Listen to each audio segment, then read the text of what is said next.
Hey everyone, and welcome to this explainer. Look, if you've ever felt like life is this wildly complex journey and you somehow, completely miss the orientation for it, you are absolutely not alone.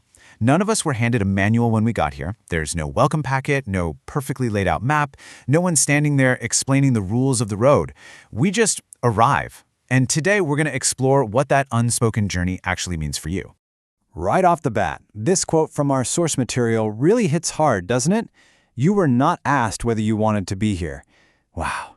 Yet, from the literal second you took your very first breath, something inside of you has been invisibly orienting itself. You've been reaching, asking questions, adjusting, trying to make sense of joy and pain, all while trying to locate yourself in a world way bigger than you. And you've been doing this non-stop, without a single set of instructions. Okay, let's dive into this, because the word spiritual often stops people dead in their tracks before they even begin. For some of us, it carries the heavy weight of organized religion, and for others, well, it just smells like incense and crystal shops, right? It can feel like this exclusive language reserved for someone way more evolved or devout than you are. But if we strip the word right back to its core root, we get this incredibly simple definition: the search for meaning in a life that does not come with instructions. That means simply searching for meaning, which you're literally already doing, proves you're on the journey. Nobody gets a pass. Here, not the skeptic, not the teenager, not the elder. You're in it. So think of today's explainer as your metaphorical explorer's guidebook. We'll be looking at 6 key stops on our map: the unspoken journey, locating your true map, honoring your path, pacing for terrain, signs of growth, and finally the conscious traveler tools. Starting off with Section 1, the unspoken journey, the everyday curriculum. I want to offer you a pretty profound reframe right now, kind of handed to you like a warm cup of tea. You do not need to sit in silent meditation for 48 days or drink, expensive green juices on a mountaintop. Life itself equals spiritual movement, period. Let's look at who's actually on this journey. It's the mother who hasn't slept a full night in 3 years. It's the executive whose perfectly color-coded calendar has become a beautiful prison. It's the teenager who just feels everything a little too loudly. Not a single one of these people consciously opted in to some grand spiritual quest on these specific terms, yet all of them are fully in it. What this proves is that no matter how chaotic your Tuesday morning feels, you are not behind and you are not lost. The journey is happening right now. Moving to Section 2, locating your true map, origin versus destination. Now, what's really interesting about this slide is how it highlights one of the 3 variables that make our journeys look so totally different from one another. And the first variable is the map. Maps obviously have an origin and a destination. We love to obsess over the destination, right? Who we're meant to become, what our grand purpose is, but the actual problem usually lives quietly at the origin point. We constantly mark our starting line at the midway stage of work we haven't actually done yet. We place ourselves at the threshold of wisdom we're still years away from earning. Why? Because of the very human need to be the hero of our own story. And a hero surely couldn't be standing all the way back at square one, right? But marking the wrong starting point makes the journey feel impossible. The distance feels completely wrong, your effort feels totally out of proportion, and your progress feels practically invisible. And it's not because you're failing, it's just because you measured from the wrong place. The other sneaky issue here is that we tend to hold a map without, actually opening it. Just possessing a belief system gives us this false reassurance, a fake feeling of orientation. Owning a map just gives you comfort. Following a map means actually unfolding the thing, checking it against the hard, messy ground beneath your feet, and being brutally honest when your surroundings do not match what the map promised. That is what gives you actual direction. Which brings us to Section 3, honoring your path, the road given and the one you choose. It's just a structural truth of being human that no 2 paths on this journey are the same. The topographies of our lives vary so wildly. Some paths are long and unhurried, just quietly accumulating wisdom over decades. Some are short and searingly intense, compressing a whole lifetime of lessons into just a few years. Others are optimized by really deliberate choices, but I want to specifically validate the path that demands absolutely everything from you. The path of loss that takes what you desperately wanted to hold on to and forces you to release it. It strips away all your comfort to reveal who you actually are underneath. That path isn't a punishment, I promise. It's an accelerated curriculum. And hey, there's also the collective path, where you have the humility to realize, wait, I don't need to learn everything from scratch. You can stand on the shoulders of your elders and just borrow their hard-won wisdom. Let's look at Section 4, pacing for terrain, the season you are currently in.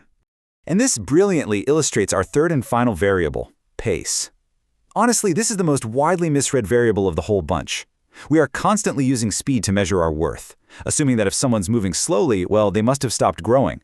But pace is literally just a response to the ground you're currently crossing. Our judgment here is so flawed. A grieving person or a deeply overwhelmed parent isn't spiritually lazy, they are just navigating a rocky, difficult terrain that severely restricts their speed. Moving slowly builds a very specific kind of strength that smooth ground never ever could. On the flip side, if you suddenly find yourself flying forward and doing deep inner work, it's not because you're suddenly way more advanced than everyone else. It's just because you've entered a generous season of outer stability that permits a faster crossing. Neither pace is wrong. Both are just the journey doing exactly what the journey is supposed to do. Next up, Section 5, Signs of Growth, redefining what progress looks like. So, if progress isn't about moving fast or finally arriving at some perfect destination, what is it? We really need to recontextualize progress, because it rarely looks like the absolute lightness or unshakable certainty we probably imagined. True growth often looks remarkably quiet. It's developing a comfortable relationship with not knowing, rather than desperately Googling for certainty at 2 a.m. It's when you realize you no longer feel that defensive urge to compare your map to your neighbor's. It's the profound groundedness of sitting intact, totally okay, with someone who holds entirely different beliefs than you. And maybe the best part? It is finding the remarkable in the totally unremarkable. It's when ordinary moments, like a decent cup of coffee, or just noticing the way the light hits your kitchen table on a random Tuesday afternoon, finally feel like they're enough. And finally, Section 6, the Conscious Traveler Tools, navigation from morning and evening. Look, these are two very simple daily routines. They won't magically pave the terrain of your journey, but they will absolutely make you a far more conscious traveler on it. The first is a morning practice we call the cartographer's pause. Before the crazy demands of the day pull you in, just take a slow, deep breath and ask yourself, am I looking honestly at where I am truly standing on my map right now? Am I recognizing the path this current season has handed me? Am I making peace with the pace the specific terrain demands? You're just locating yourself. You're making peace with reality before you take a single step forward. Then at night, we do the evening terrain report. Guys, this takes literally 2 minutes. No fancy journaling required. Just quietly ask yourself, what did today add to the geography of my inner world? Focus entirely on what you encountered. Where did the ground resist you? Where did something suddenly open up? Try really hard not to measure what you achieved or what you failed at. Just take one clear, unsentimental look at the road you walked today. That's it.